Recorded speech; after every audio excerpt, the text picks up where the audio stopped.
नमस्कार सभी को। आज के इस ऑडियो में हम क्लास 9th की एनसीईआरटी की बुक स्पर्श के चैप्टर 1 दुख का अधिकार के क्वेश्चन आंसर्स डिस्कस करेंगे। तो सबसे पहले हम लेते हैं मौखिक प्रश्नों को, जिसमें पहला प्रश्न है, किसी व्यक्ति की पोशाक को देखकर हमें क्या पता चलता है। तो जैसा कि हम इस पाठ में देख सकते हैं कि इसकी शुरुआत में ही हमें व्यक्ति की पोशाक के बारे में बताया गया है। तो इसका उत्तर हम दे सकते हैं इस तरह से कि किसी व्यक्ति की पोशाक को देखकर हमें उसका दर्जा और उसके अधिकारों का पता चलता है।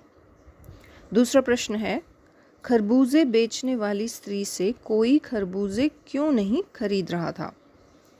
खरबूजे बेचने वाली अपने पुत्र की मौत का एक दिन बीते बिना ही खरबूजे बेचने आई थी और सूतक वाले घर के खरबूजे खाने से लोगों को अपना धर्म खराब होने का भय सता रहा था, इसलिए कोई भी उससे खरबूजे नहीं खरीद रहा था। तीसरा प्रश्न है, उस स्त्री को देखकर लेखक को कैसा लगा। उस स्त्री को फुटपाथ पर रोता देखकर लेखक के मन में बहुत दुख हुआ और वह उसके दुख को जानने के लिए बेचैन हो गया। चौथा प्रश्न है, उस स्त्री के लड़के की मृत्यु का कारण क्या था। उस स्त्री के लड़के की मृत्यु का कारण सांप द्वारा डस लिया जाना था। पांचवा प्रश्न है, बुढ़िया को कोई भी उधार क्यों नहीं देता।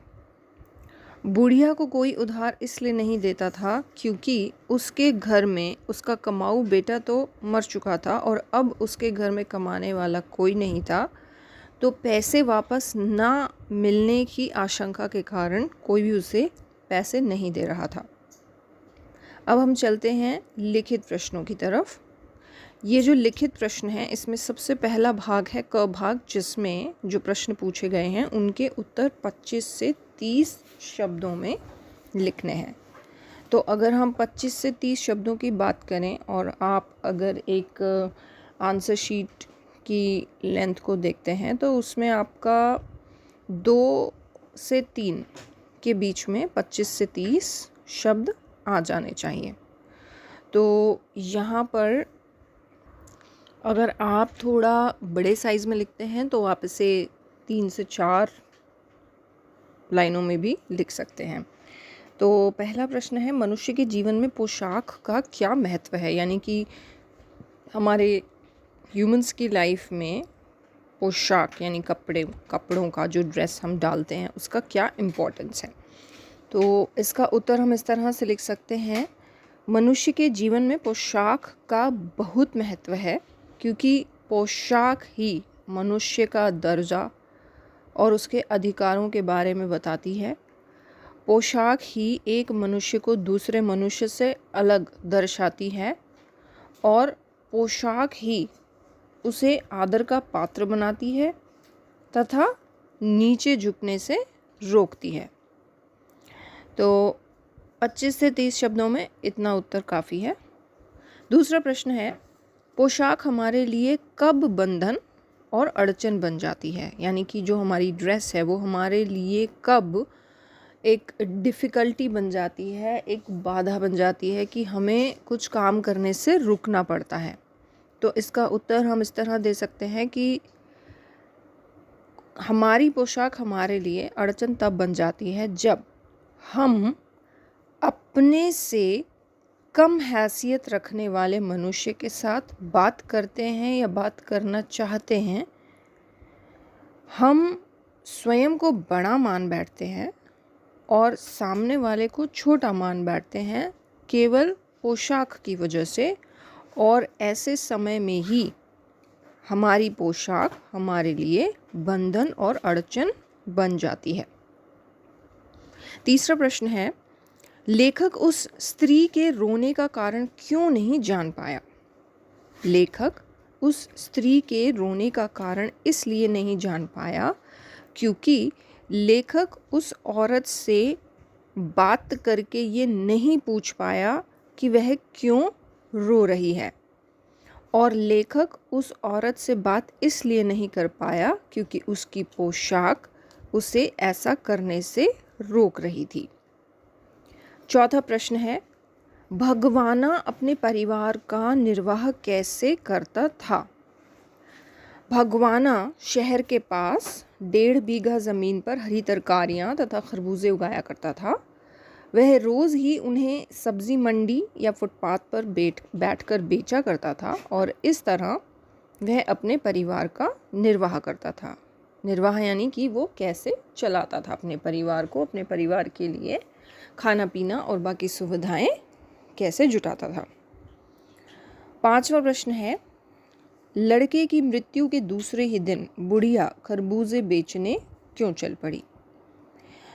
इसका उत्तर हम इस तरह दे सकते हैं कि लड़के की मृत्यु के दूसरे ही दिन बुढ़िया खरबूजे बेचने इसलिए चल पड़ी क्योंकि उसके घर में उसकी बहू अकेली थी जो बुखार से तप रही थी और उसके पोता पोती भूख के मारे परेशान हो रहे थे, और क्योंकि उसके घर में खाने पीने के लिए कुछ भी नहीं था और साथ ही साथ उसके बच्चे की मृत्यु के समय में हुए खर्चे के कारण उसका सभी धन चला गया था, खर्च हो गया था, इसीलिए वह मृत्यु के दूसरे दिन ही खरबूजे बेचने निकल पड़ी। छठा प्रश्न है, बुढ़िया के दुख को देखकर लेखक को अपने पड़ोस की संभ्रांत महिला की याद क्यों आई?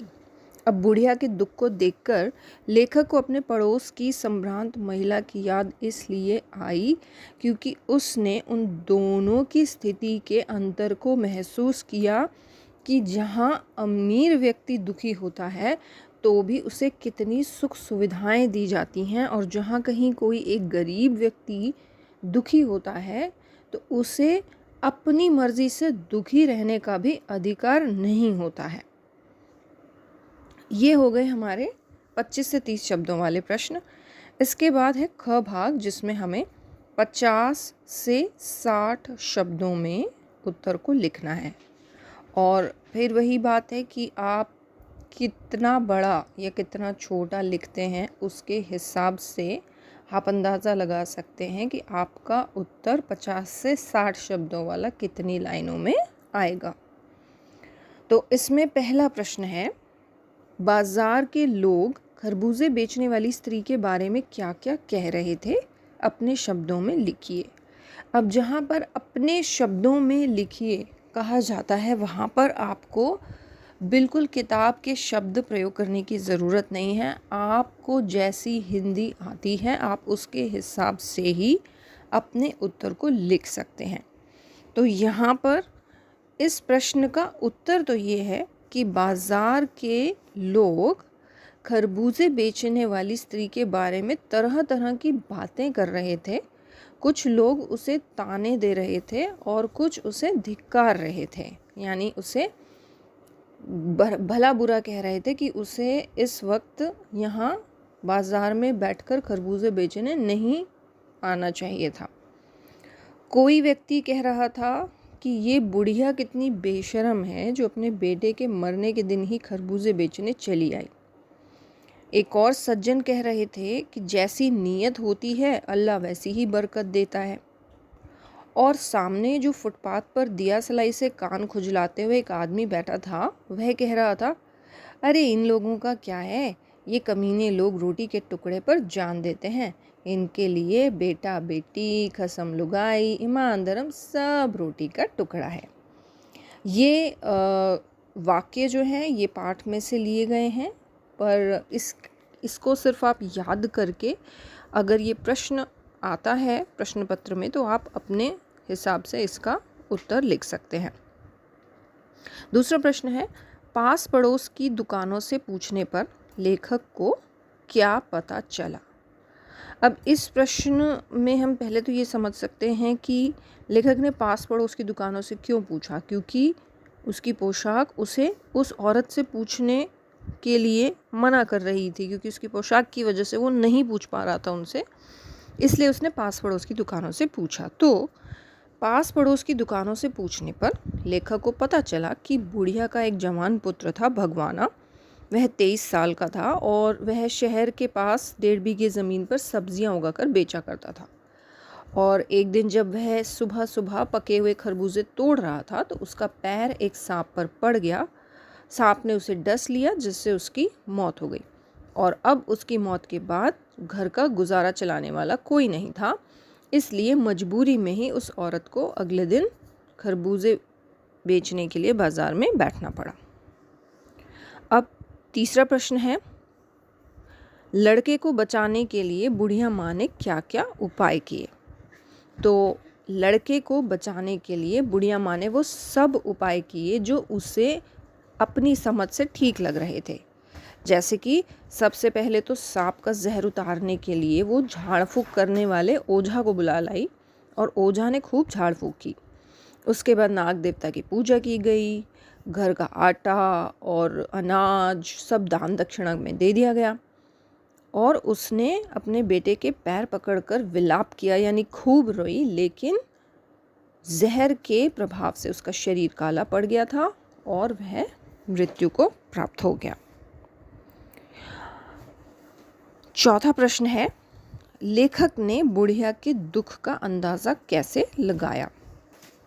लेखक ने बुढ़िया के दुख का अंदाज़ा ऐसे लगाया कि जिस तरह से वह बुढ़िया वहाँ बैठी हुई थी उसी तरह से ही कुछ दिन पहले लेखक ने एक संभ्रांत महिला को देखा था, यानी एक अमीर महिला को देखा था जो उसी औरत की तरह ही बिल्कुल उदास स्थिति में बैठी थी। उस महिला का भी पुत्र पिछले वर्ष चल बसा था और तब वह संभ्रांत महिला यानी वह अमीर महिला 2.5 महीने तक पलंग पर पड़ी रही थी। उसे बार बार अपने पुत्र की याद में मूर्छा आ जाती थी, यानी वो बेहोश हो जाती थी। हर 15 मिनट के बाद वो बेहोश हो जाती थी। 2 डॉक्टर उसके सिरहाने बैठे रहते थे और हमेशा उसके माथे पर बर्फ़ की पट्टी रखी रहती थी। उसे अपने पुत्र का शोक मनाने के सिवाय कोई होश हवास नहीं था, ना ही कोई जिम्मेदारी थी। लेकिन इस महिला को देखकर लेखक को लगा कि ये बेचारी ऐसी है कि इसे तो अपने बेटे की मृत्यु पर बैठकर रोने का भी हक नहीं है। बेचारी पैसा कमाने के लिए खरबूजे लेकर यहाँ सड़क पर बैठी है। 5वां प्रश्न है, इस पाठ का शीर्षक दुख का अधिकार कहाँ तक सार्थक है, स्पष्ट कीजिए। यानी कि ये जो चैप्टर का नाम है दुख का अधिकार, ये कितना सही है इस कहानी के हिसाब से। अब क्योंकि आपको कहानी पता है तो आप इसमें बता सकते हैं कि ये टाइटल इसके लिए सही है या नहीं है। तो हम इसमें ऑब्वियसली क्योंकि ये सही है तो हम इसको पॉजिटिव वे में ही लिखेंगे कि इस पाठ का शीर्षक दुख का अधिकार सार्थक है, क्योंकि इस कहानी को पढ़ने से हमें अमीरों और गरीबों के दुख के अधिकार के अंतर के बारे में पता चलता है।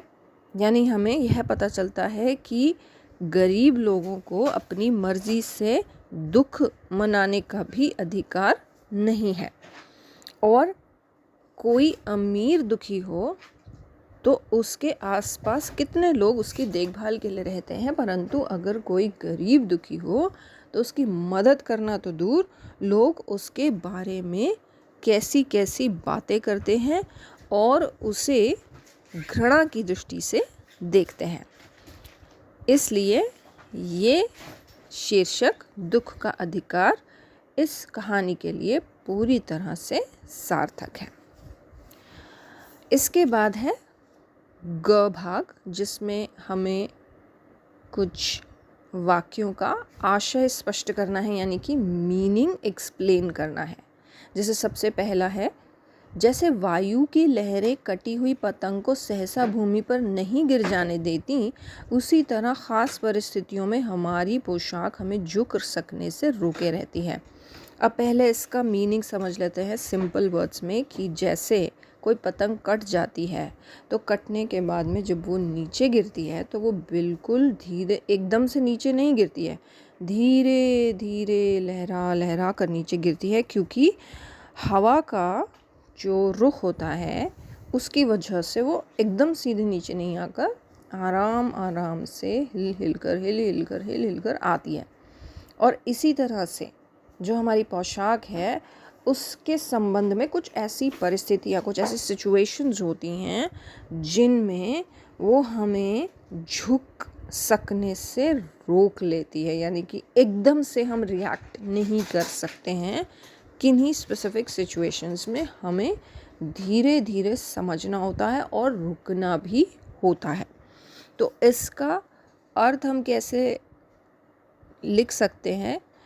इन वाक्यों के द्वारा लेखक ये कहना चाहता है कि हमारी पोशाक और हमारी हैसियत यानी हमारी आर्थिक स्थिति हमें नीचे झुकने से रोकती है।